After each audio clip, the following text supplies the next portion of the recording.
The Chiefs got some weapons. Let's talk about that.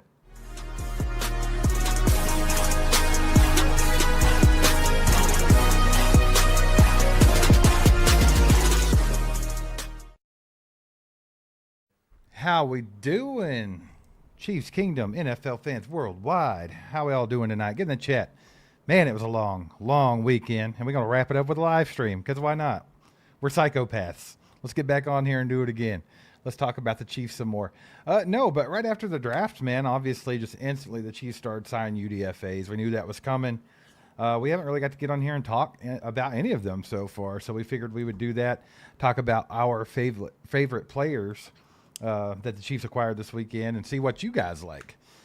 Shout out PrizePicks for sponsoring tonight's live stream, by the way. You can get down in the description, click the link, and you can use code HMA. Put $5 on there, get 50 to play with. Mike, what did you think about the whole thing now that you've had time to think about it? Yeah, I don't know. I'm still kind of on the fence a little bit. I think overall, as the more I think about it, I do think Brett Veach had a solid draft. That's what I'll say. I say it's solid if, and I'll put a caveat on that, if their plan was to 100% just draft a bunch of players that play defense, if their plan was to literally just say, look, we got to replace McDuffie, that's huge, we got to do that and nothing else, then the Delane trade up makes sense.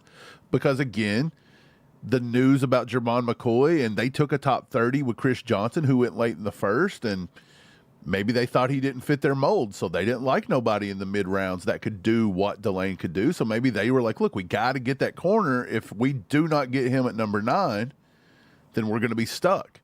And so I don't love the trade, but I don't fault the trade either if that's what they do. I think it's crazy that they took 4 defensive players in a row and essentially at the end of this thing didn't even really get Mahomes a weapon at all. Not really. Nothing crazy. But no, we're going to have a podcast out. It'll be out Tuesday that we'll give our thoughts like fully on the draft, probably talk about every player, grade, everything, all that. But tonight I just want to get in here and kind of just talk about the UDFAs they picked up after the draft, and I also want to talk about maybe 2 or 3 of our favorite acquisitions, counting the draft and the UDFAs over the weekend, and just talk about those in particular, just what, right off the rip, like what's exciting for us, and we want to see what you guys like too, so we'll definitely want to see in the chat, like maybe 2 or 3 players that we got this weekend that you guys are excited about. But Mike, I mean, are there any right off the rip that excite you? Let's go ahead and let's just do this. Let's pick one player from the draft that you're super excited about, just one, and then we'll get a couple of UDFAs apiece. Yeah, so I don't think it's probably a secret who my favorite pick out of the whole draft was. My favorite pick out of this entire draft was 100% Peter Woods. Okay. I thought Peter Woods was a guy that could come in and give you a little bit. Now, look, I'm not going to say Peter Woods is going to be Chris Jones at all. It's tough to try to say somebody's going to be Chris Jones. But He flashes intangibles that I really like. I think he's very versatile. He's got a nice 10-yard split of a 1.67. He moves so fluidly to be 6'2", 302. And, again, he played almost 50, 60, 70% of his snaps on the outside last year. So he moves up and down the line like Spags likes. Yeah. He can play inside, play outside. I just like him. He was my number 1 defensive tackle. Early in the draft process, people were wanting us to take him at number 9. Do you remember people mocking him at number 9? That's what I was going to say. A lot of people wanted us to take him earlier. And you're talking about him right now, but I'm going to kind of intervene just a little bit. I know a lot of the knock on Peter Woods is, hey, he's a 5-star recruit coming out of high school. He's one of the best players in the entire nation. And then he was exciting, early on in college, and they see like a digression instead of progression for Peter Woods. So they think that it was kind of he's a risky pick, I think. I don't see that. I just see kind of the same. I think with defensive tackle, for one, you got to be very careful about just trying to look at stats. Chris Jones in college did not have good stats at all. He looked like crap. But yeah, he goes in the second round and has a very good career. Peter Woods has actually had pretty good college production. He just had one little down year. And it's like that still doesn't take away from all of his traits. It doesn't take away that he's super explosive. It doesn't take away that he's super versatile, goes up and down the line and gives you what he wants. It doesn't take away that he tested crazily speed power combination and was on the Bruce Feldman's freak list in 2025. It doesn't take away that he's got a very good lower body that can drive defenders back. Like, yes, maybe his sacks went down or this went down or this went down, but so did Chris Jones last year. You can't just look at stats at the end of the year and say, look, well, he had a down year. He's not very good. Let's move him out of the way. Because if that's the case, Travis Kelce would have never been drafted. He wasn't very good in college. Yeah. What do you think the case was with Clemson altogether? Because if you pull this Clemson team and you look at the guys that were in the draft, right? You were talking Avion Terrell. You had Peter Woods. You had DeMonte Capehart. I know I'm missing other ones. There was a big handful. Yeah, TJ Parker, Antonio Williams. Yeah, why did they suck? Kate Klubnik. Wasn't he in it? Yeah. Why do you think they were so bad? Why was Clemson not good, you think? Right. There's a lot of NFL prospects on that roster. Yeah, right. Even that big running back, Randall. He was there. I think Clemson has a coaching problem. I think Dabo Swinney probably could move on. He doesn't embrace the new portal stuff. He doesn't do things like that. I thought he was already gone from there. No, I don't think so. Shows you how much I know. And so, I just think that's the problem. I can't look at colleges and say wins and losses. Clemson plays a good schedule. Like, that was just a thought I had because there were a lot of Clemson guys in this draft, and I was like, why are they bad? Yeah, they play a tough schedule, and I'll use that for them. I think that makes them better pros. That's why sometimes you look at guys like, say, okay, go ahead and get to that. No, yeah, I was going to let you keep going, but Julian with a 20 bomb here. I had to get it. Said, I'm really happy that the Chiefs are really addressing the defense because this defense hasn't been dominant since 23. Because the year before that, the offense was number one, so I'm glad they're building the defense. Yeah, man, I think a lot of people were happy that the Chiefs are rebuilding the defense and everything like that, but to me, it kind of seems counterproductive in a way. I know I don't think it is just because there are so many holes after this season. They had a lot of holes to fill in the defensive room. But at the same time, I think the offense is the reason why we sucked the last year. And I think the offense is the reason why we got blown out in the Super Bowl. I think the offense is the reason why we had so many one-score games in 2024. So it's like, to me, I feel like we got to start putting points on the board. We got to start moving the football. We got to start staying on the field, more time of possession. But no, I think they had a lot of holes to fill on defense because you're looking at edge, you're looking at linebacker. Defensive back room was getting pretty sketchy. So I think they had to do what they had to do. So this is just how they're deciding to go about it. But honestly, I don't think they built the defense. They did build the defense. They obviously put a lot of draft capital into the defense. In the first 4 picks, they essentially invested 6 picks into the first 4 picks to get those 4 defenders. Yeah. So they invested a lot. I just don't think they put it in the right spot. They very much again, I'll get back to the Kennedy thing. We thought he was a little bit of a reach, according to our board. Again, not spitting out Mel Kiper's board or this guy's board or that guy's board. Like our board, we felt like he was a little bit of a reach. Like the value we thought he could get in the 5th. But Emmett Johnson, who they got in the 5th, probably felt more like the 109 guy. So swap them around, and right? So it could be swapped. Right? So I feel like there was twice in this draft where the Chiefs made a questionable decision, but then the next pick they made it make sense. Right, yeah. And so, but what I'll say is like they kept going after the DB room twice, and I thought after Mansour Delane, you kind of were okay because. I don't know. I just felt like maybe they should have addressed the defensive line a little more, especially the fact with R. Mason Thomas. Yes, I'm excited for him, but he's 240 pounds, and I don't know what he gives you in the run game in the NFL. I'd have loved to have another nice, big, edge-setting, like a run kind of guy that can play some early downs if need be, because we lost Omenihu and we lost Mike Dana. And if I'm not mistaken, we let the other kid that we kept bringing in from Georgia, the UDFA that we kept bringing in every year after year, he left and went somewhere too. So we just got depleted a lot across that line, and I felt like defensive line was probably you win and lose in the trenches is what I'm trying to say, and we didn't even take a tackle, and I felt like a tackle probably was needed, and then we really didn't invest in the defensive line. They felt like the back end was more of a problem, and I don't know if I was on board with that. Yeah. Well, appreciate the 20, Julian. Mike, go ahead with Peter Woods. I know you were talking about that. You felt like they needed to invest in the defensive line. That's probably why you like Peter Woods the best pick here. Yeah, that's a big reason. I don't think he should have dropped. I don't think he deserved the drop. I still had him ranked number 19th on my big board. I thought he should have been picked when the Vikings picked Caleb Banks. I thought that was one of the bigger reaches of the first few rounds. I don't know. I couldn't see that. I could not see Caleb Banks being the number one defensive tackle in this class with Caden McDonald and Christian Miller and Peter Woods. I just couldn't do it.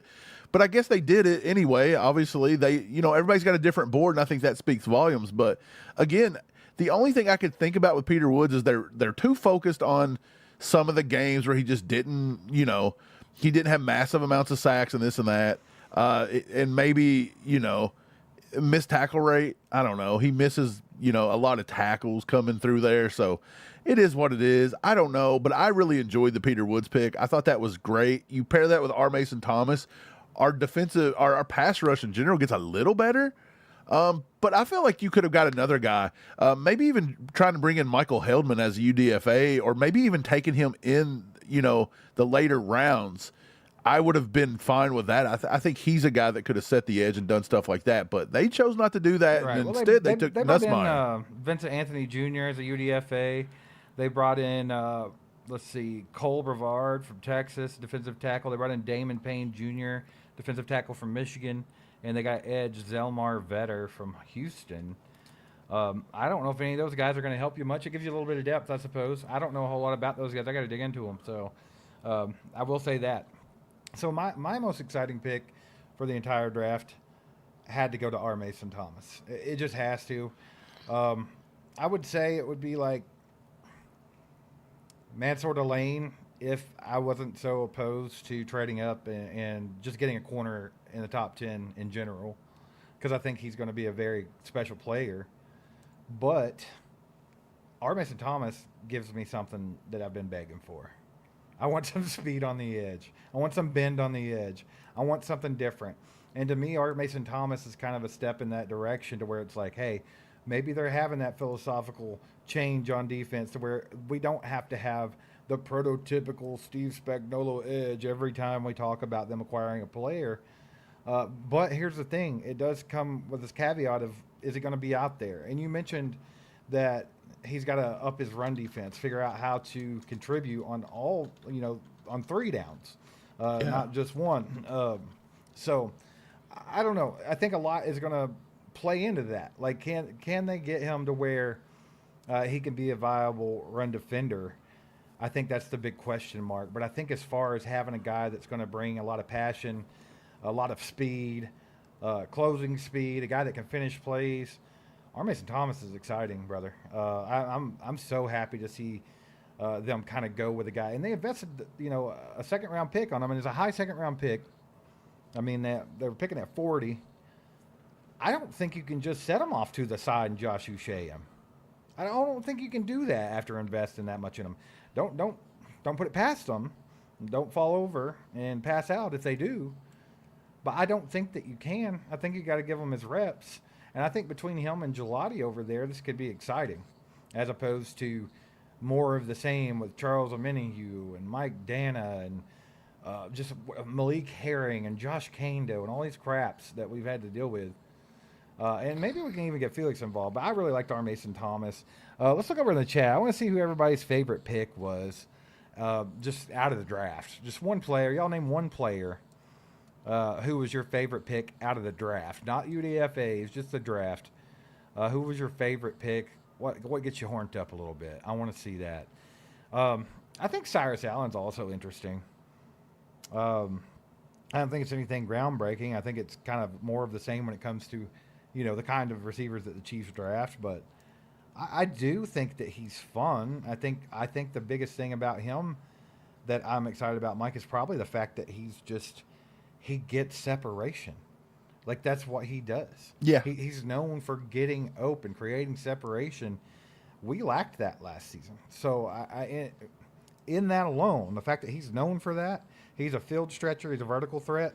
But not only that, he can run some routes. He's got a pretty extensive route tree, and he can get open. Just the separation, that right there gets me a little bit excited for him. Maybe they can get him out there and get him going early. Yeah. I don't dislike Cyrus Allen 100%. Like, I know a lot of people was watching the show and thought, like, we just were super disappointed in that. Again, on my draft board, I just had him rated a little lower than Deion Burks. I just didn't feel like I was, and I think a lot of the times we were just genuinely confused as why a guy like Deion Burks was falling.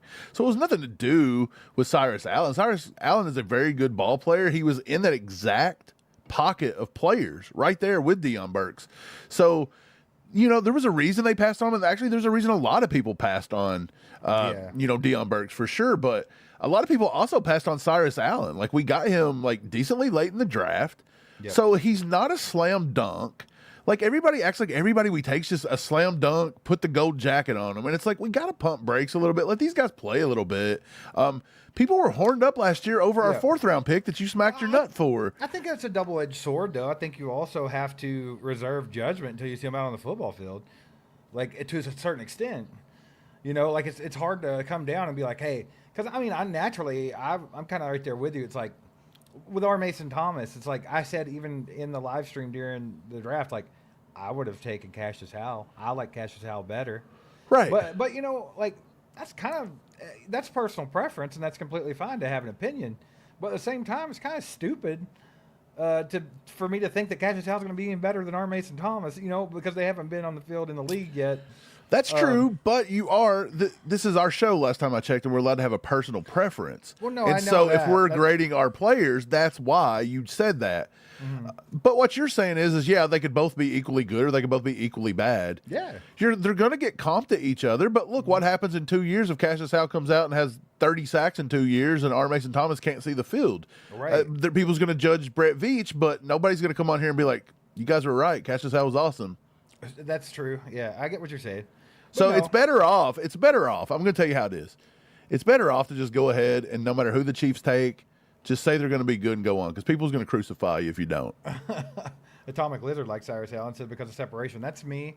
That's what makes me excited about him. Just the fact that that's what he's known for. That's what we need. I mean, he's, like I said, he's nothing special. It's nothing out of the ordinary. He's like, what, 6'1", 190 to 200, something like that. Kind of the typical. Cyrus? Yeah. I got him at 5'11", 180. Was he really 5'11"? He's 5'11", 180. That was his official numbers. Why was I thinking he was 6'1"? I have no idea. Okay. Like, he's literally so he's a just bit smaller than I thought then, huh? He's basically Xavier Worthy made over. I mean, he probably runs routes a little better, but yeah. Xavier Worthy produced against SEC talent. I tell you what, and he didn't pan out. If we can get him out there and you know, get some separation with him, get open, just have a guy that can be open for Mahomes, it could be a good thing. But yeah, I see a lot of people in the chat, a lot of Peter Woods. I seen a few Emmett Johnson, and I want to talk about him for a split second. I think that's an exciting pick as well. I think the value they got on Emmett Johnson was tremendous. I think that Emmett Johnson is going to be a really good 1-2 with Kenneth Walker. And he's a great receiving back. So he's a route runner. Like, he can run routes like a receiver. And now, we've heard that before. Remember last year with Brashard Smith, but let's get this straight. Emmett Johnson is a lot better prospect than Brashard Smith was. They're two different levels there.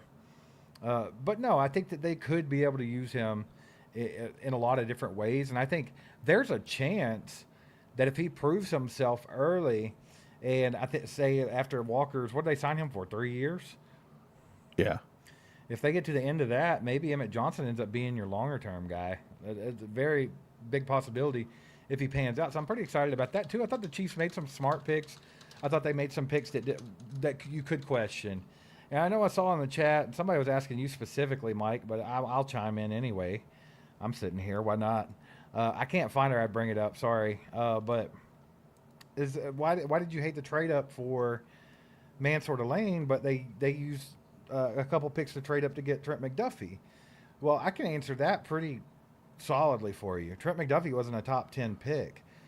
He was projected to be, but we got him at 21. So it was like the fall, and then you just go out and get a guy that fell a little bit that had top 10 talent. With Mansour Delane, you had a top 10 pick. You traded up further into the top 10 to invest in a corner. That's the difference. It's not that I think Mansour Delane can't be as good as Trent McDuffie. I think the chances of him being first-team All-Pro right off the rip like Trent McDuffie was, top 3 corner in football, is probably not. It probably leans more towards no than yes. But we haven't got to see him play yet, so we'll see. Yeah, I mean, you hit the nail on the head. It's value. It's not that I hate Mansour Delane at all. I love that kid. Like, he was my number 1 rated corner. Again, do not hate him. Number 1 rated corner. I think that maybe, again, and this comes back to just personal preference and then what we feel like the Chiefs should do. And we feel like they do develop corners decently good. So we felt like maybe the 29 or 40 or even the 74 slot may have been better for a corner. Brett Veach even said there was a mid-round pocket of corners. So it felt like it was a reach. At the end of the day, you did find out that there was some medical stuff caused Jermod McCoy to just keep sliding and sliding and sliding. So once you took McCoy off the board as a possible candidate to maybe slides to 20, and then you could pull Trent McDuffie all over again and come up from 29 to 20, that would have been celebrated. Think about it. If McCoy had slid and that wouldn't have been a problem, and that whole knee thing wouldn't have been a thing, and he would have just slid to 21 and the Chiefs would have traded up and used the exact same thing they did on McDuffie, I don't think nobody would have had a problem with that trade up. But because at 9, and you also looked at, you're going to 9, you're going to 6, you're giving up the same thing they did for McDuffie to come up late.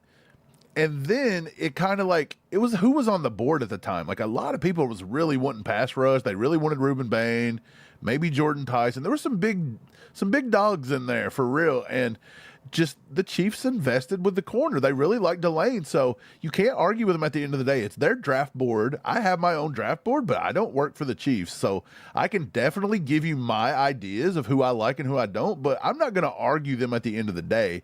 But I can say, according to my draft board, I felt like it was a little bit, of a reach on certain players, which I'm entitled to do that. It's not the end of the world. I'm not saying the player's bad.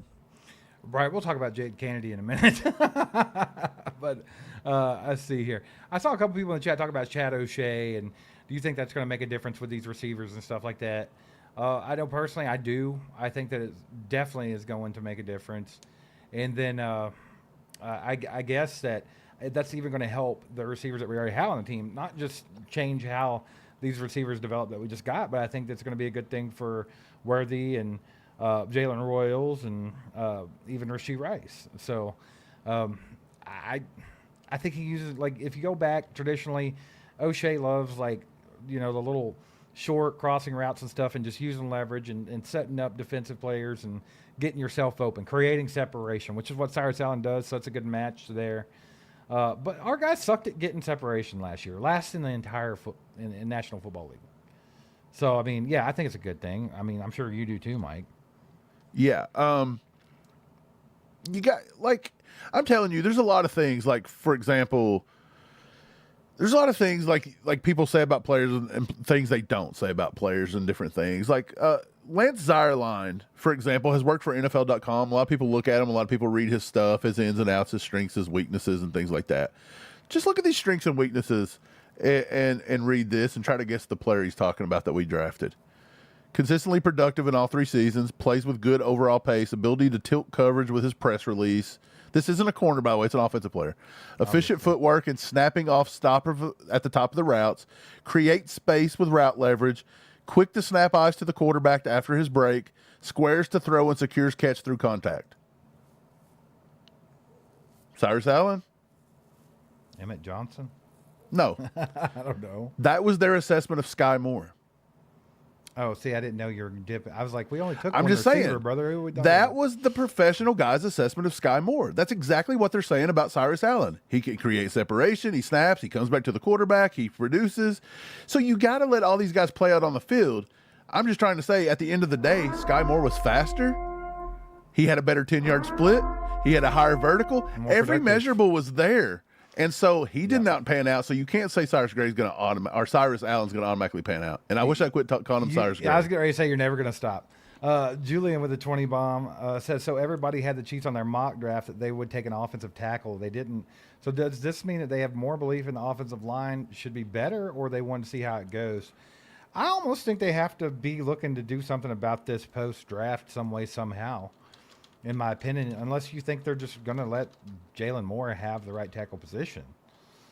I mean, you are paying him a lot of money. Maybe you put him out there and tell him sink or swim. Yeah. I don't know. Do you think that's probably the route they're going to go here? I was very surprised they didn't take a tackle. Yeah, me too, because Brett Veach may have been blowing smoke, but I don't think it was wrong to consider a tackle because we don't really have nobody. You could plainly see Jalen Moore was a weak link last year. He done okay on the first few weeks when he had to, come in for Simmons, but late in the year when he had to play, he wasn't very good. On the right side, he wasn't that And great. then Esapole, again, he could be good, but you just haven't seen enough to bank your entire franchise on him. So after this year, they don't have nobody else. I thought it may have been smart to have looked at one of those, but they felt like the corner was such a high priority that you lost all chances to get that. Yeah, giving away that draft capital kind of hurt in this draft. I do think it was a solid draft from front to back when you really look at it, and they hit a lot of needs, but I do think they could have really used that draft capital in this draft. There were a lot of players that fell into that pocket there around that 74 pick that could have been killer value, and we didn't have a dog in the fight. All these players were falling, and we just sit there and watch it. So it is what it is. Appreciate the 20, Julian. That's 2 in a row for you. Y'all put some legendaries in the chat for Julian. We appreciate you, brother. We got Red Pill in here with the 5 bomb. Says there are 81,000 NCAA players. We get to choose from the top 250. It's all hit or miss. The strategy is to put them on the right team and coaches. I mean, 110%. The situation that these guys end up in, the coaches they end up with, the schemes they end up in, that's, probably 60% of a player's success in the NFL coming from college. I mean, they obviously have to have, I think the rest of it, a big chunk of that's mental. I think it's your work ethic. I think it's how much you want to put into it, how much you're willing to learn, how much you think you don't know. A lot of these kids have been the shit since they were in Pee Wee football, right? Everybody's been kissing their ass because they're so great their entire lives. A lot of them come in with the wrong attitude and stuff like that. But I think a lot of it is, the situation is the biggest part. And then it's the attitude, the work ethic. And then on top of that, I mean, we know you already have the intangibles. You're already a good athlete or you wouldn't be here, right? So I think it's a lot of the other stuff. So I think you're right about that, man. I appreciate the 5. But yeah, Mike, I want to get into some of the UDFAs here in just a second. But real quick, I want to tell everybody, thanks for being here tonight. We had a long weekend covering that entire draft. That was crazy. It was wild. Still recovering from it a little bit, I think. But just want to take a second and shout out PrizePicks for sponsoring tonight's live stream. Like I said earlier, you can get down in the description. Click that link, get PrizePicks, use code HOMA. Mike, why don't you make a few picks, man? Yeah, let's jump right into these picks. Tonight we're going to be picking a little PrizePicks basketball. We're going to take 25.5 points. We're going to go more with LeBron James. We're going to take Amen Thompson, 24.5 points plus assists. I'm going to go with less on that one. And then Luke Kennard at 14.5. Let's go more. Big Luke Kennard night. We're going to go ahead and drop $1 here and go ahead and submit this thing. Steve, simple as that. Download PrizePicks in the description. Use code HMA. Let's get back to the show, baby. Let's do it, guys. Go get it. If you don't have it, use that code HMA. All right, let's talk about the UDFAs because they came in and instantly just started signing UDFAs like crazy. Like we knew they would. Like we finished the stream yesterday, literally like changed, and we were like, let's go grab some dinner. And we knew this was going to happen. There was already like 10 of them before we even got to the place where we're eating dinner, So it's a quick process. It always is. And yesterday we kind of just let it take place and then kind of checked it out afterwards, It wasn't like we were sitting there keeping up with it, but they were able to grab a few guys that I'm super impressed with, Mike. And I've got 2 in particular that I am really thrilled with that I think could make the squad. So I think, usually when you get a UDFA, you're hoping for practice squad players, camp bodies, things like that, or just depth of some sort. But I think there are 2 guys that they picked up that could maybe make an impact this coming season. if they could get on the 53. And I think they both have a chance, one more than the other. Real quick, got the 5 bomb from What's Up PD with says, I said yesterday, Jeff Caldwell, big target for Pat. Yeah, you called that one. A lot of people were really on to Jeff Caldwell just off the athleticism alone. I mean, a 10 RAS score speaks for itself. Now it's trying to turn him into a good receiver. That's the tough part. But we do have Chad O'Shea. If Caldwell comes in with the right attitude and he can be moldable clay, Chad O'Shea could make something out of him. You never know. So it's pretty exciting. Appreciate the 5, brother. But the one I want to talk about in particular, I think this guy has the biggest chance to make the 53-man roster, and I think he has the biggest chance to actually make an impact with this team, Mike, and that is Xavier Wampa from Iowa. So he's a safety, and he's not exactly like going to be your center fielder type dude. He's more of a box style safety. He's a guy that you would see Steve Spagnuolo use a lot. He's kind of a mixture between Brian Cook and Deion Bush. Like if you just kind of cram those two together. So I really think he has an opportunity to get in here and do something because we do lack that in the defensive back room. He's got a big dude, pretty good size. He's physical, downhill player. I'll tell you this, his ex-teammate, Cooper DeJean, took to X to let the Chiefs know they got a dog when they got Xavier Wampa. So I think I watched some of his tape today, and he's really exciting. He brings like real pop as a tackler. So you remember back when we drafted Brian Cook, and everybody's like, dude, this guy knocks people's heads off. He's explosive. He's a big hitter. Like, that's what Wampa does. And we never got that from Brian Cook at the next level. Maybe we can from him. I mean, he's great in run support because he lives near the line of scrimmage in his tape. He's just got that aggressive downhill mentality, want to hit somebody mentality. But it doesn't cause him to miss a lot of tackles. He's a very good tackler. He wraps his guys up.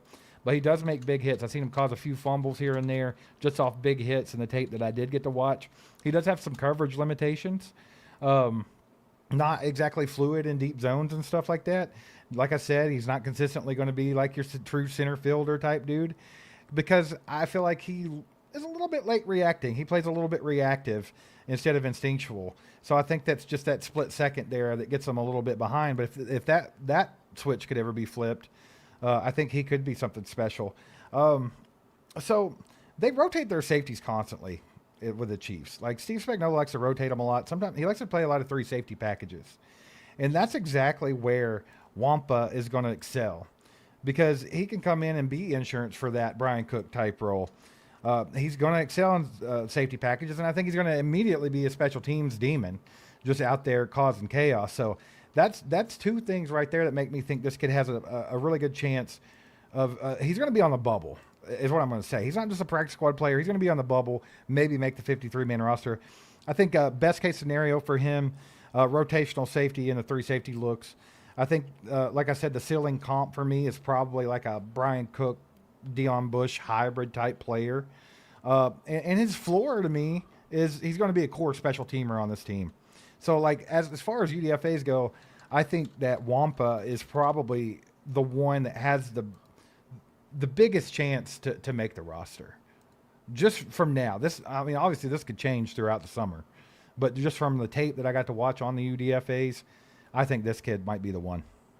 You were a big John Michael Gillenborg guy. I'm surprised you didn't say that. He's the next one I'm talking about, but let's go ahead. Oh, you wanted me to go? Okay. I'll give you one. I'll do you one better. I like that kid. I think he's a really good pickup there. But I think another good pickup they got was another safety, actually. And a lot of guys in the chat are going to know this one.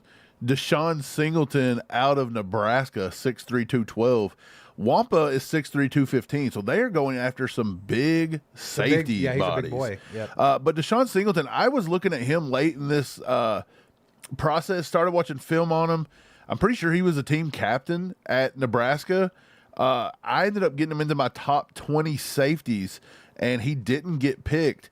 Now, he is 23, but, dude, he has an elite hand size. He's got 10-inch hands, 33 and 3/8 inch arms, an 80.8 2.5 wingspan. He had a 39.5 vert and a 13-foot broad jump. He is a monster. He covers a lot of ground. He had 25 stops on the year. The dude, 2 pass breakups, 2 picks. I think he does a lot of good things there, and he's a big dude doing it. I really enjoyed watching his film. Now, I do know he had a knee injury, season-ending knee injury back in 2023. So coming into this year, but he actually started all 13 games in 2025 or in 2024. And then, look, I thought he just played well. I thought he played well. He went to the Senior Bowl. He done pretty good at the Senior Bowl. But the funny thing is like I had watched him, and I had comped him to a guy that had played safety with the Chiefs before. And I was like, this would be fun. It would be a throwback to this guy. And then the Chiefs bring him in as a UDFA. Gerard Page out of UCLA. If you guys remember watching Gerard Page back in the day, he gave me those vibes, like this big, nasty looking, tall, thick guy on the back end. I think Gerard Page was more like 230 by the time he was playing. But, dude, this dude's just like a big, physical, imposing safety. And that was the vibes he gave me. So it was fun watching him. And then I did comp him to Gerard Page, and I thought it was crazy they brought him as a UDFA. So I really like Deshaun Singleton. Yeah, you mentioned that as kind of the one that stuck out to you yesterday when I first started reading them off to you at dinner and stuff. So, yeah, but let's talk about, once again, guys, I want to see what you guys think, too. Who's your all's favorite UDFA? Put that over in the chat, or even who you just think is going to could have the biggest impact. Mike, everybody knows I like John Michael Gillenborg. That wasn't a secret throughout the draft process. I thought this kid was fun. He's big, 6'6", 249. He super athletic, had almost a 10 RAS score. I think it was a 9.7 or something like that. Just an elite athlete. But he's not your traditional tight end, and that's why I liked him. That's why it was exciting, right? Because he's kind of like Travis Kelce. He's kind of a freaking receiver disguised as a tight end. He can go in the slot. He can be a motion tight end. He can be an H-back if you need him to be. He could be a space player. Just very, very explosive, high in movement skills for a guy's size. He can be a threat on the vertical seam, and that's the one thing we've been missing with Kelce in his older age. Is back when he was younger, like Kelce could threaten that vertical seam, and he could stretch linebackers and safeties. And nowadays, you don't really see that much from Travis, being a little bit older and kind of, get on the backside of his career here. Now, you also get a lot of yak ability from John Michael Gillenborg. So I think all of those reasons are why he was like a legit draftable guy. Like, I'm surprised he didn't get drafted by somebody. So for him to grab him as a UDFA, I think is tremendous for the Chiefs to be able to do that. They didn't even have to spend a draft pick on this kid, and they still got him. I thought he should have been drafted by someone. The weaknesses he has, though, he don't have a whole lot of play strength. His blocking is a problem. They've got to figure out how to make him valuable at all as a blocker. He's not very strong as in line. He don't have much tenacity or anything like that. And he's been a kind of a late bloomer. He just started playing football not long ago. So that's a good or bad thing, depending on how you look at it. But he does fit in with the Chiefs. I think like you can kind of you can hope that he would be a guy that could replace Travis Kelce, even though that's not possible really. But he definitely gives you that Jody Fortson vibe or something like that, which the Chiefs always wanted to use but just couldn't because Jody Fortson couldn't stay healthy. My projection for him in year one, as much as I love him, is probably practice squad. I think like best case scenario, he could come in and maybe get the tight end 3 role or something like that, but probably a practice squad guy at first. I kind of comped him. I didn't want to be lazy and go to Kelce, even though he models his game after Kelce. Kind of reminds me of Dalton Schultz a little bit, something like that. And I think that his floor, like I said, practice squad, camp body. I mean, if that's all we ever get out of him, big deal. He's a UDFA. But I think he has an opportunity to be like a reliable route running mismatch tight end. And if they can get that out of him and get him up to par because he was a late bloomer, he hasn't played football for a long time, he's got a lot to learn, he could be a little weapon for us. Yeah, I like that one. I'm going to stay on the defensive side here. I'm going to go with Miami linebacker Wesley Besaint. 6'2", 226. He was. I was going to have him as a third, so I'm glad you brought him up. Let's talk about him. Okay, sweet. Yep. Yeah, he is a UDFA that I actually thought could have went in round 6 or round 7, to be honest. Yeah. He was a third-team All-ACC linebacker. He had 15 starts. He played basketball in high school, so he's got a little bit of wiggle. Now, look, I don't believe, in my opinion, that he is the best athletically. He's just not. He's got tons and tons and tons of limitations. Don't get me wrong, but he can definitely take on blockers. He's got pretty good straight line speed. But the thing is, if you get him in pass coverage, he's going to be better in zone, not man to man. He's got tight hips, things like that. But I just like him. He's got a lot of he brings that hammer. He got that hammer on him. I feel like I like Basaint better now that you're talking because I saw something completely different on the tape. Oh God, did you have some weaknesses going for him, huh? No, I actually thought he was pretty athletic. You're sitting here saying he's not the most athletic guy and stuff. But I thought I seen limitations to it. I'll put it that way. I definitely saw what you saw where he's like a traditional thumper. Yeah. But I think that's why I just got excited about the fact that you're like, well, he's not that athletic. Well, when I watched him, I thought he was athletic, and I actually saw him in man coverage make a couple acrobatic interceptions and stuff like that. So he's not terrible in coverage either. So that makes me think like maybe this kid is pretty well rounded. You know what I'm saying? Maybe so. If we were watching different tape and we seen a lot of different things, then that makes me think, hey, maybe he's got a pretty well rounded arsenal here. He could do a lot of different things. I will say I did see that he had trouble like shedding blocks. When he got locked up, I saw that. His instincts lags behind a little bit. Kind of the same thing I said about Wampa. I think both of those guys, if they played more instinctual and less reactive, they would have definitely been drafted, like 100%. Yeah. And now is that something that you can teach? Is that something that you can grow into? I don't know. That's up for debate. But, I mean, if they could somehow get to where they're more instinctual and not waiting to see what's going to happen, I think both of them could be a home run, dude. Because I really like Basaint too. Because when you said him, I started laughing because I kind of wanted to bring him up instead of Gillenborg because everybody knows I like Gillenborg. But I was like, yeah, you know what? I just had his notes right here, but just in case we were going to talk about him. But that's cool. I thought in the run game, I guess what you were talking about, he has trouble slipping off blocks. I wish he could do that a little bit quicker. Kind of like Willie Gay. Like a sideline to sideline guy with some quickness. He likes to thump people, but if he gets locked up with somebody, he's not shedding a bunch of tackles from big offensive linemen or anything like that. Right. He was the 22nd ranked athleticism score at the NFL Combine and the 15th in the production score though. So, I mean, he can get after there and get after it. He's about 6'2", 225. So he would be fun. Now, I will say this, the Chiefs do have a lot of good linebackers though, like Brandon George and different guys like that that's waiting their turn a little bit. He's nowhere near as athletic as Brandon George. No. So but he may have trouble making the roster, but we'll see. Good to see Zach. But he's on here saying hey, what about Willie Gay? Everybody thought about picking him back up and stuff. I don't think they need to. Honestly, with Brandon George on the team, Willie Gay never panned out to be as good as everyone thought he was going to be. I think that at a ceiling, Brandon George could probably be Willie Gay or better. If you could get him there, because the athleticism was off the charts with that kid. I think he was a perfect 10 RAS score, wasn't he? Yeah, he was close. Either that or a 999. And then this kid that we're talking about here is a UDFA, but he's very Willie Gay like. So I don't know. I don't know if they have to go back and bring Willie Gay back in here or anything like that because I liked Willie Gay.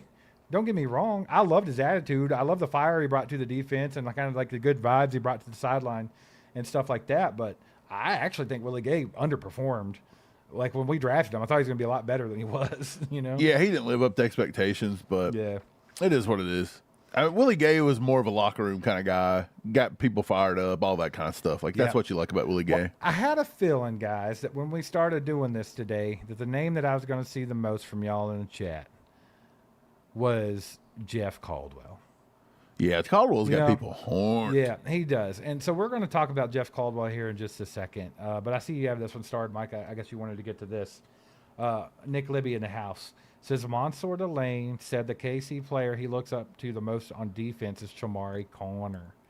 He literally said this in the official Chiefs channel being interviewed in the plane. No wonder Spags likes him. That's terrifying. It's not. Look, there's a reason for this, and it's not because he thinks he's great. Does he know Spags loves him, so he wants to get on Spags' good side? No, you got to remember, Mansour Delane played at Virginia Tech. He actually shared the field with Chamari Connor. Oh, okay. That's it. He knows Chamari Connor. It goes no beyond that. He just shared the field with Chamari Connor. I want to say maybe when he was a freshman. I didn't know that. So he played at Virginia Tech. If you go back and watch his film, he was good at Virginia Tech too, Mansour Delane. And that's the reason. That's why I wanted to bring this up and tell everybody. they Like, it's know not that each his other. judgment's bad. He doesn't have bad judgment. He just knows each other. He played with them at Virginia Tech. That's why. He's a Virginia Tech kid. Yeah. That's crazy. I didn't know that. I'm glad I'm glad we brought that up because I learned something today, guys. Hey, appreciate y'all being here. Do us a favor, hit the like button if you haven't done that. Share us out with your friends, family, whatever that might be. Look like anybody that's NFL fans. It doesn't matter. We talk about everything here on the channel. But yeah, Jeff Caldwell. This is the one I figured was going to come up the most. I see it right now. We had the super chat earlier, so they called Caldwell. We got Brandon. It says Caldwell could be the steal of the year. What do you guys think about him? Let's see. There's several up through here, guys. Sorry I can't get to everything. Carl, Caldwell, baby. I know Slammon's been a fan of Caldwell from way back, probably around the time that he set the combine on fire and stuff like that. But let's talk about him for just a second, man, because like I'm not super excited for Jeff Caldwell. I'm like, man, this guy's going to be a monster. But I do think that there's a chance that he could be. He's like a lottery ticket, right? Like I said earlier, it depends on his attitude. It depends on how teachable he is. Because I think Chad O'Shea, with a guy that had a perfect 10 RAS score, that stands at 6'5", that runs a 4.3, I mean, he absolutely could make something out of the kid. I mean, he's got all the intangibles. He's got things that you can't teach. So maybe, if they can get him to be more, just more than what he is. Because right now, I think Jeff Caldwell is essentially, right now, I think like his ceiling's probably an MVS, where it's just, hey, run down there and touch that goalpost and come back every play. We want to stretch the field out. And sometimes, if you've created some separation, Mahomes might launch one at you. Maybe. Yeah. And also, hey, you're a bigger guy. Get out. You're going to have to learn to block. So you're going to be blocking. That's where I see his ceiling at right now. But that's not to say this kid can't learn. I don't think he was the best receiver in Cincinnati. I think that was Cyrus Allen. Or even the other kid that got drafted earlier. I forgot his name, but you know what I'm talking about. Yeah, the big kid. Yeah. Maybe eventually he could be a Tyquan Thornton type where we could hit him for long balls and stuff like that. Maybe we can get him to run better routes. Maybe we can get him to do different things like that. Maybe he could be a chain mover. He's a big guy. Maybe he could be a red zone target. He's a big boy. He could jump through the roof. There's a lot of possibilities with him. I just think it's funny because, I meant to bring this up the other day during the draft when people were talking about Jeff Caldwell. But do you know what someone actually wrote about Jeff Caldwell? I wish I could remember who it was. It might have been Draft Buzz or one of those people. They wrote this about Jeff Caldwell before the combine.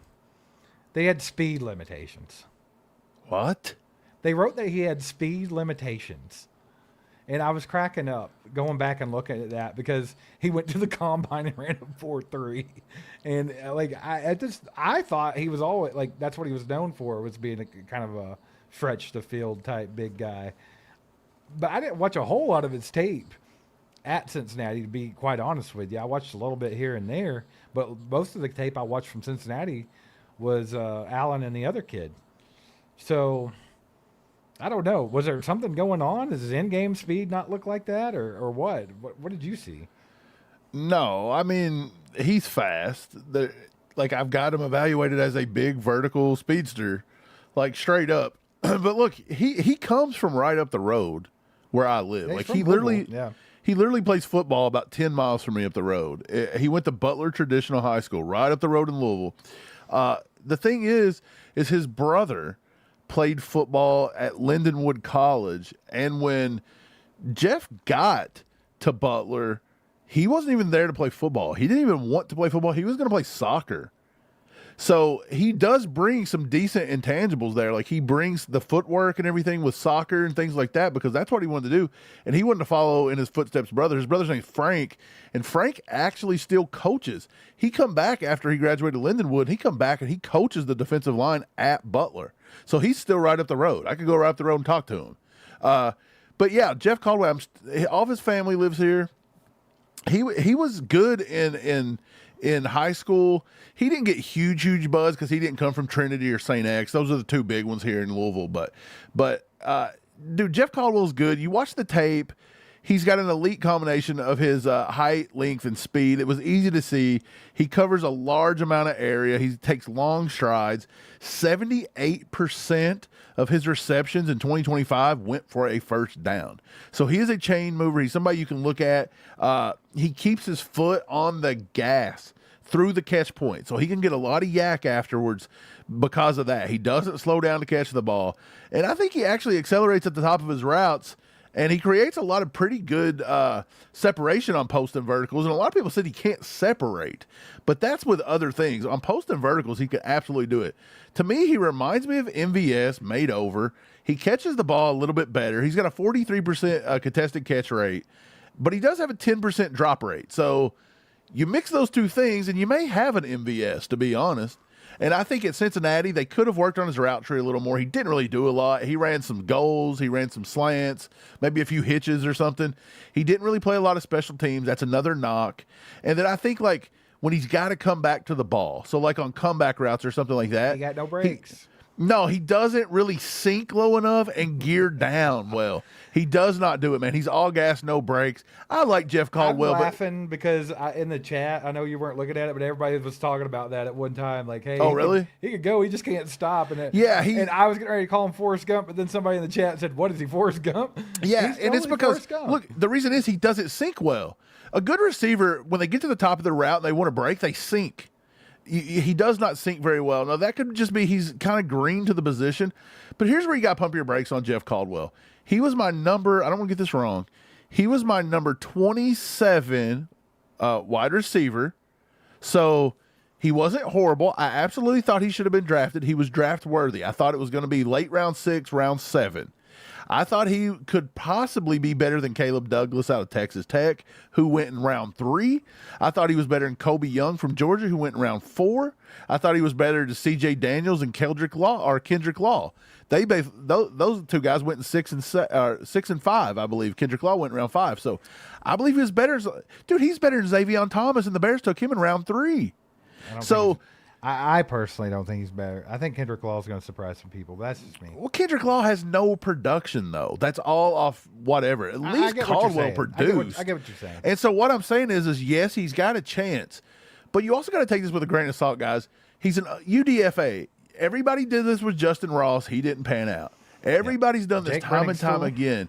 Yeah, like you got to just kind of put it into perspective, guys. Not only did the Chiefs pass him up with every pick we had, but all 32 NFL teams passed him up multiple times with every pick they had. Over 250 people got drafted, and that Jeff Caldwell wasn't one of them. So I think, yes, they can absolutely miss. There's possibilities, but you got to keep it to perspective here. Like, the guy's going to struggle to make the team, and I love Jeff Caldwell, but we can't be putting him in the Hall of Fame already. Like, yeah, it could very well be practice squad type. He could very well just be horrible once he gets out there. Barbara with the 10 bombs is talking of living up to expectations. Do we think any of the 2025 class has lived up to expectations? I think that's a fun question, right?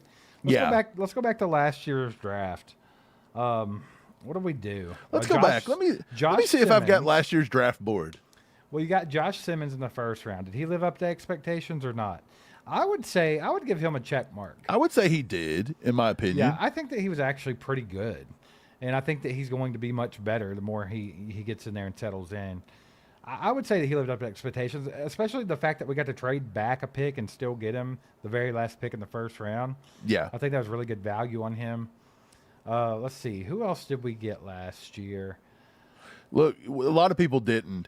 Omar Norman, I liked Omar Norman a lot, but he just didn't live injured up to it. Right when he started to flash a little bit, he got hurt. So he got hurt. He didn't. Jalen Royals couldn't get on the field, couldn't do it. Gelati, I think he done solid, but yeah, he's on a progressive track to do better. Jeffrey Bossa didn't even get to see him. No. Jalen Royals didn't get to see him. It's tough. I don't think last year's draft class is going to pan out to be great for Brett Veach unless a few guys really turn it on here in year 2 and year 3. Who were the other guys?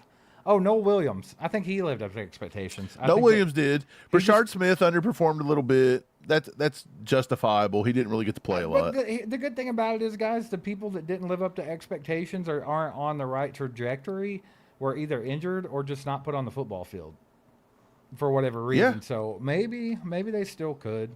You never know.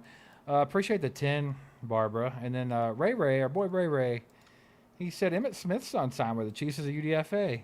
He did, actually. EJ Smith signed with the Chiefs. I think he was from Stanford, right? Or at Texas A&M, transferred to Texas A&M. Here's the first thing I'll say. Yeah, A&M. I'll preface this with, he's not his dad. Like, he's not Emmitt Smith. Okay? And I know that's the stigma he's going to have his whole life. But he's not that. Okay? But he is more of like an all-purpose rotational running back. He does have some pass-catching ability, solid vision, but he don't have elite burst at all. I think his strengths are probably versatility, his football IQ, coming from the lineage, obviously.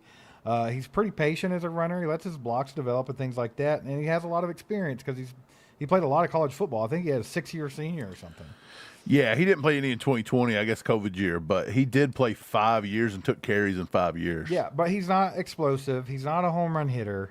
He don't separate himself from others athletically, really. His ceiling isn't very obvious.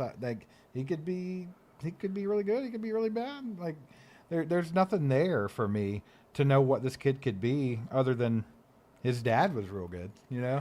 Yeah, I mean, he spelled Le'Veon Moss at A&M. He never had a game where he had I don't think he even had a game where he had 10 carries. Like, he's literally 4 carries, 5 carries a game. Never had a game over, like, 50 yards this year, I don't think. Like, I take that back. He had one. He had one versus Arkansas. He had 7 carries, 52. But there was a few games where he did chunk off a few big plays. He had 1, 2, 3, 4, 5, 6 games where he at least had one run of 10-plus yards. But he's just never been a bell cow. He only had 44 carries all year. So I don't expect all that much there, but you never know. Yeah. Like, people can surprise you. Yeah, I don't know if you misunderstood, Beck, but we were just answering a question that was asked. And I think that's kind of the conclusion we came to. You got to give them some more time to see. I think basically last year's class, it's like Josh Simmons was on the right trajectory, Noah Williams, Ashton Gelati. Other than that, they didn't really get a good chance because of either injuries or just not getting opportunities. So, I totally agree with you. You can't really judge them yet, but there's reasons for that. But I do think that you can say that 3 of them lived up to expectation as a rookie, I think. I don't know anybody who was expecting Ashton Gelati to come in there and have 10 sacks his first season as a late third-round pick or something. Or no, he might have been a – no, Who are you talking about? Third-round pick. Ashton Gelati was what, our second round? Gelati, no, he was the second pick in the third round. Second pick in the third round, okay. Yeah. I knew it doubled up somewhere through there. I just couldn't remember. Yeah, like, if you go back through rankings from last year. I didn't take it bad, Beck. Right. If you go through last year and go through rankings, it's kind of fun to look at it. We had Brashard Smith rated our running back 21. And I remember a lot of people saying, you guys are too low on him. He's going to be awesome. Just wait and see. Who? Well, we're waiting a little bit. Yeah. Brashard Smith. We're going to have to wait a little bit to wait and see. But we'll see. They didn't give him a whole lot of opportunities. I would like to have seen him out there more running in the slot as a receiver and stuff like that, and they didn't do it. Yeah, again, we had Jalen Royals. We took him in round 4. We had him as our wide receiver 8. I think the wide receiver class from last year was a very underwhelming class. You had McMillan, Egbuka, and Burden do decently well, but the Raiders didn't get a lot from Jack Besh, and I know a lot of people liked him. Matt Golden went off. Yeah, Matt Golden didn't do a lot with the Packers. I don't know. Maybe Isaac Tesla actually played pretty well for the Lions, which is weird because he was just a test freak, basically. But I kind of felt like he would be good, though. I remember bringing that up a lot. Right. So we said Jake Brenningstool was tight end 13. Okay. He didn't even get drafted. We'll see how that pans out. We had Josh Simmons as tackle number 3 behind Will Campbell and Kelvin Banks. Honestly, I think Josh Simmons could have been tackle 1. Like, I don't think Will Campbell was all that great. No. Well, here's the thing. I think that the guys that they did draft, I think if you give them opportunities, the guys that didn't get it, like Omar Norman, like I said, he was starting to flash, and then he got hurt. I think. Yeah, we had him as DT5. And then who else? Jalen Royals. We just don't know. Just couldn't get on the football field. Maybe if we get more reps with them and see what's going on there, cool. And then Jeffrey Bossa. I mean, I think Calhoun just said it in the chat, but he was a green dot in Oregon. Spags loved him. Spags had him in his hip pocket all through training camp last year. I think that's a long play. I think he was meant to be a special teamer last year, and now maybe this season we'll start seeing more of those guys. Real quick, uniquely insane TV here says, "What's the deal with the tight end Jared Wiley?" So Jared Wiley, first of all, I'll say this, and I think we mentioned this a little bit in the live stream during the draft the other day, but I know a lot of you guys probably weren't hanging out for that whole thing, so let me retouch on that. Jared Wiley, in my opinion, should not have been drafted where we drafted him. I thought that we reached on him as far as value goes. I think TJ Tampa was still there. You could have traded up a couple picks and grabbed him. We could have had a solid corner. There was a lot of different reasons why I wasn't a fan of.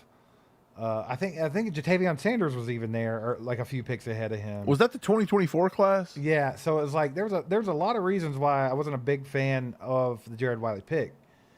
That being said, I do think he could be a good player. He's a big guy, catches everything. He's pretty athletic for his size. Good red zone target, I thought. But injuries have plagued him. I mean, he tore ACL at practice or something, right? And was out for the entire year and stuff like that. But I just think, honestly, I don't see him ever being a whole lot. Like, I would hope maybe, like, he recovered last year. We still didn't use him a whole lot. Like, maybe we see him a little bit more this year. I don't know, but I don't have a whole lot of faith in that one there. I think it might have just been one of those, you threw a dart at somebody in the 4th round, it didn't work out type deals. I don't know. Yeah, he wasn't the greatest tester, to be honest, at the combine back in 2024. We had him tied for 6th. He was our tight end 6, tied for it. And this was a weak tight end class because you had Bowers at the top, then you had Ben Sinnott and Jatavion Sanders. But there's not been a lot of like noise out of like Cade Stovers. Anybody really heard that name much? Theo Johnson, Tanner McLaughlin, Eric All. I remember a lot of people like Tip Ryman that year. Do you remember that? A lot of people like the Isaac Rex out of BYU. There was a lot of names that year that people really wanted to get. I think Jared Wiley was kind of unfairly blown up in like the Chiefs space anyway. He was. That's what it was. A lot of other channels came out and started with the whole, he's Kelsey 2.0. He's Kelsey Jr. He's baby Kelsey. He's Kelsey. He's Travis Kelsey. That's all you ever heard over and over again. It was like, I remember telling people like, Isn't that what though? Like, I think it's unfair to come out and do that to people because a lot of people will say like this year. They had Louis Rees-Zammit as the rookie of the year. So look, even this year, a lot of people's like, man, you guys are too negative about all these picks. Like they're going to be good. They're going to be good. I'm not saying they're going to be bad, but I feel like it's better to be realistic with these guys and not just like I said, don't put the Hall of Fame bust up for them yet.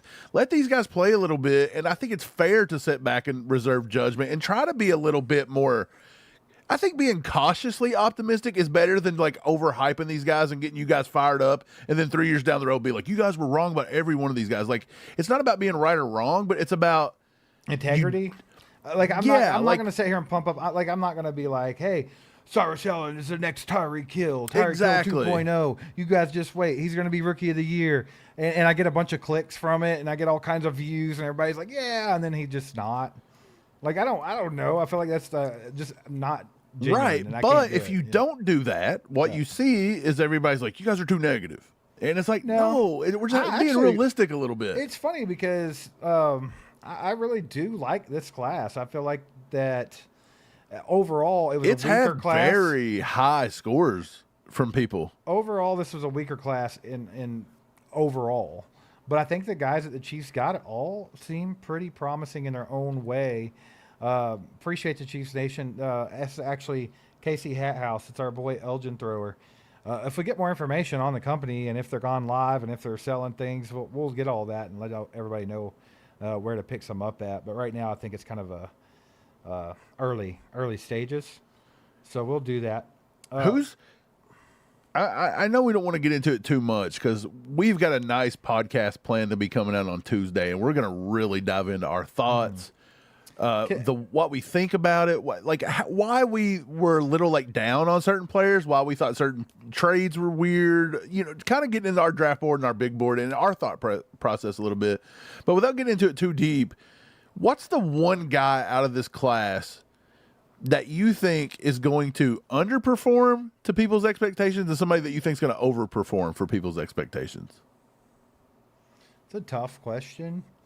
I would say underperform maybe Peter Woods, just because people think he's going to come in there and be Chris Jones, and I highly doubt that in his rookie season. Might prove me wrong, but I think it could be a lot like Omar Norman Lott, where he starts to flash a little bit. It could be injury. It could just not pan out. It could be anything. I think a lot of people are really expecting him just to be some insane player right off the rip.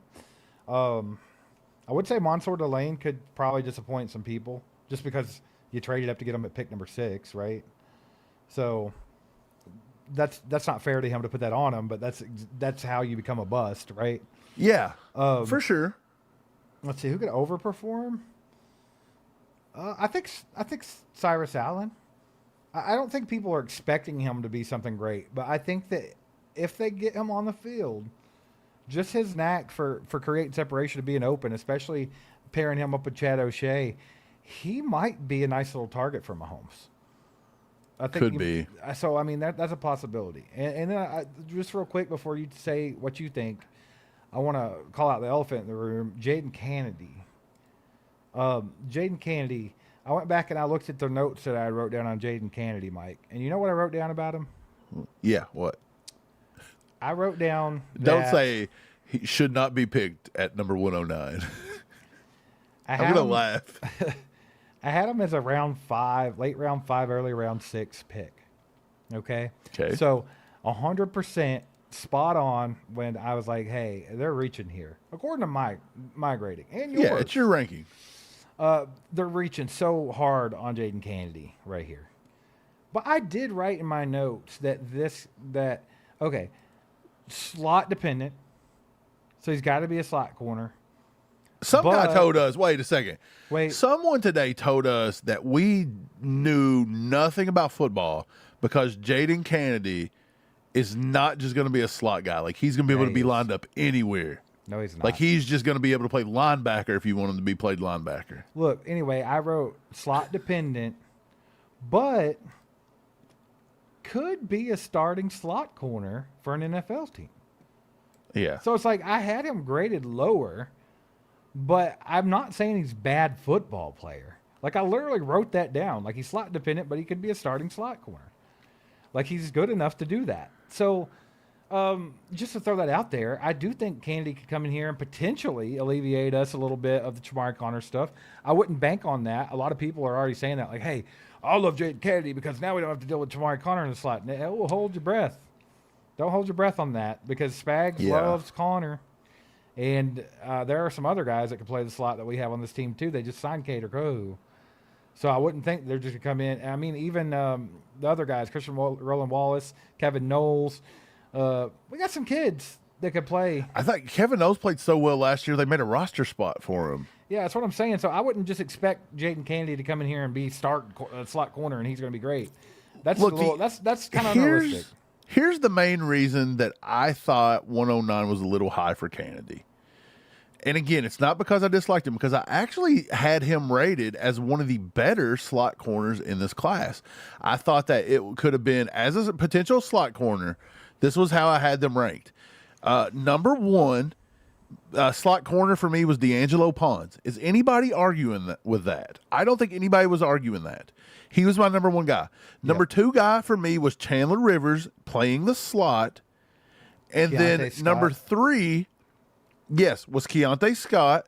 Number 4 Keith Abney. Was Keith Abney. 5 was Jalen Kilgore. Yep.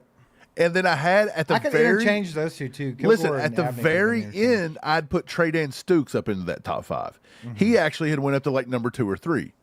So Kennedy ended up being my slot-specific nickel guy. He was number 6. Now, look, at 109, you say, is that too high, that too low? It wasn't too high.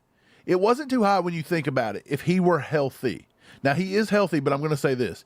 He comes with a big, fat caveat that nobody's talking about. And I don't even know if a lot of people know this because nobody does a lot of digging. They just regurgitate. But in 2022, when he played at Tulane, he had a season-ending ACL surgery and a meniscus tear in his right knee. So he had a major right knee surgery in 2022. Now, he did recoup himself, and he played all of 2024 and all of 2025.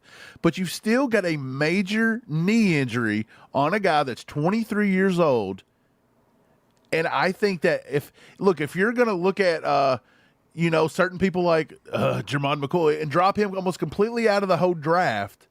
Now, I get he's been back for 2 years, but you still got to put a little bit of an asterisk there and be like, look, this guy's had some knee injuries before. Like, that could it could be right back. And then the fact that you pair that with he's 180 pounds. So he's no better than D'Angelo Pons. He's smaller than D'Angelo Pons. And everybody was saying D'Angelo Pons was so small. He's so small, I don't even know about it, man. Like, if he just had 10 more pounds. And it's like, dude, just too small. Injury history. For me, I thought he was no better than a mid-round 5. Now, look, the Chiefs, smarter than me, I guess. And that's why I'm not going to really argue it. But on my board, because of the height, the weight, and that injury history, I couldn't make him no better than a mid-5th round. Now, I hope I'm wrong, and I hope he's amazing. Was on the board when he got drafted. That's the thing. It's definitely position. Like, they took him over who? Was it Keith Abney he went over? They took him over Abney. They took him over Keontae Scott, didn't they? I think they may have taken him over Charles Deming and Chandler Rivers, too. I think they took him over all. Yeah, they took him over 3 of our slot corners. Mm-hmm. Yeah, so that's why we were like, what are they doing? That's what I'm saying. I'm allowed to be, according to my board, I'm allowed to say, hey, I think it was a reach. But the justification was that the big one was that big knee injury he suffered 2 years ago. Yep. Slammin says, what makes our Mason Thomas better than a player like Joshua Josephs? And that's a fair question. Ooh, yeah. They're all speed rushers, right, to an extent. So I think that our Mason Thomas has a higher ceiling than Joshua Josephs because I think that just overall the pass rush ceiling is higher with our Mason Thomas because he has a more explosive first step and he has a little bit more speed, a little bit more bend than Josh Josephs. Josh Josephs was along those same lines, but he was more of like an effort guy, whereas it come easier to our Mason Thomas. I also feel like, and this is complete speculation, and it's just from what I've seen out of the two guys, I think our Mason Thomas has a higher football IQ and probably interviewed better than Joshua Josephs. That's a very good possibility.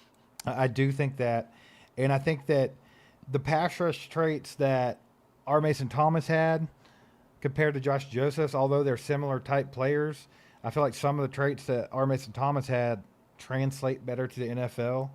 Like that closing speed and stuff like that. It's just like they're very similar, but it's just like it's splitting hairs, but it's just that you see certain little things here and there where it's like that comes more naturally to him. That looks smoother. He closes faster. He finishes more. It's little things like that. It's like I think it'll translate better. And that could just be speculation. Josh Josephs might come out here and whoop everybody's ass. Remember when we were looking back at Derek Thomas's build? Joshua Joseph's come up to be the perfect Derek Thomas build. Oh, yeah. But I will say this, our Mason Thomas was right there too. They were right there. So I would love to get another Derek Thomas out of the deal, but you can't say that. Don't come out with a video, Steve, that says he's the next Derek Thomas. That's unfair. I'm not putting Derek Thomas 2.0. That's insane. That's blasphemy. Anyway, I don't know. I think that like Cassius Howell falls in that category too. And what's the knock he gets? Well, he's got short arms. Yeah. And it's like, dude, I get that, but like you have Cassius Howell, he was the top, like he was the defensive player of the year in the SEC. Well, Josh Josephs wouldn't have to have that one because he's a pterodactyl, brother. He's got an 82-inch wingspan. But like just little things like that, everybody's like, well, like even with Reuben Bain and the arm length, and I get it. Traditionally, in the NFL, in history, there's never been a guy with this short of arms get more than 10 sacks in a season and stuff like that. And it's like that kind of stuff could probably hold true. There's probably a reason for that, but at the same time, you can't just completely write these guys off over measurables when they're doing things like being the SEC Player of the Year defense. Like he's playing the most stiff competition in college football week in and week out, and he still showed out. Like, I mean, so you can't just write him off because, well, your arm should be an inch longer. I don't know. It just seems silly to me. But, like, I think all those guys fall into a pocket there to where they're very similar players. I mean, all speed rushers are pretty similar, right? Yeah. Look, to answer your question, though, the best I think I can is the one difference I watching them two is that they're both similar, But Joshua Joseph did have massive arms. And the fact that he couldn't figure out how to use his length better, like for the life of him, he would not use that long arm and disengage. He would let so many people in on him, and he would not use his length. So it's almost as though, like, coaches had to be telling him to use that length better, polish up that technique, use the length better. And it's like he just couldn't click, or he couldn't figure out how to do it. So I just think he doesn't know how to use his body. And I felt like they were like, look, I don't know. Like, R. Mason Thomas just felt a little more strong at the point of contact, even though he's a little bit lighter, I believe, maybe about a pound. He did seem more strong, though. Yeah, and the thing is like, another thing I noticed with Joshua Joseph that R. Mason Thomas did not have is once he got in the backfield, I would notice he would duck his head a lot, and the play would just run right by him. He'd miss him. And R. Mason Thomas didn't do that. R. Mason Thomas kept his head up. He would seek out the ball carrier. He was quick to everything, and I feel like Joshua Joseph just got lost in the sauce sometimes. I think Josh Joseph has to work twice as hard as R. Mason Thomas. I think so too. If that makes sense, like a lot of Joshua Joseph stuff came from effort and things like that, and I feel like R. Mason Thomas is just more smooth. Like 22% missed tackle rate from Joshua Joseph's too. He couldn't find. Mm-hmm. He didn't see the game as well, I don't think, and I don't think he's with as smooth. I think that's the number one thing, Steve. Like, he just didn't feel as smooth, right? Yeah, that's exactly what I'm trying to say. It's weird to put that into words, but that's kind of like I said. It just seems like Joshua Joseph's had to try a lot harder to do what R. Mason Thomas does. And that just goes to show, there's a little bit of difference in the athleticism and things like that. Andre, we talked about Jeff Caldwell pretty extensively about 30 minutes ago. If you'd like to go back and watch that, you can. But I'll kind of sum it up in a nutshell for you real quick. I think Jeff Caldwell's interesting. Anybody that scores a perfect 10 on the RAS is interesting because he's insanely athletic. He's 6'5". He ran a 4.3. But the thing about it is I don't think he's a very good receiver. I'm not saying he's bad, but I don't think he's a very good receiver. I think he's got a lot to learn, and I do think he's in an ideal situation right now with Chad O'Shea and the Chiefs. So if he's teachable, if he's open to being taught and they can mold him a little bit, maybe they could make him into something, man. No, you're all good, by the way. I wasn't meaning that in a bad way. I'm just saying if you want like a longer, in-depth thing, you can go back and you find it. Yeah, dude, I was just looking up Michael Heldman. I really liked Michael Heldman. I was like, where did he go? Yeah. Where did he end up? He ended up going to the Saints. The Saints actually done a pretty good job this year with the draft. They did a good job with their UDFAs. Mm. The first thing they said about him, and this is funny, come off the official Saints website, he's looking to be the next Max Crosby. Remember, I was like, dude, I see a lot of Max Crosby with him. I think it's because he's white with slightly red hair.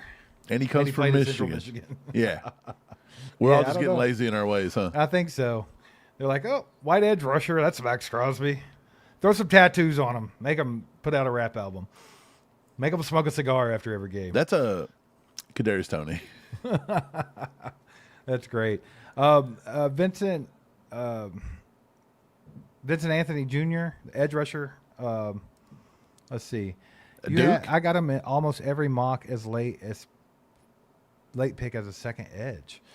Yeah, no, I think that he was projected to be drafted in 6th or 7th round, I think, from everything I was seeing. I had him as a day 3 guy. Yeah, so he has a lot of good traits and stuff. There's a lot of these guys that they got as UDFAs that very well could have been drafted in 6th, 7th round.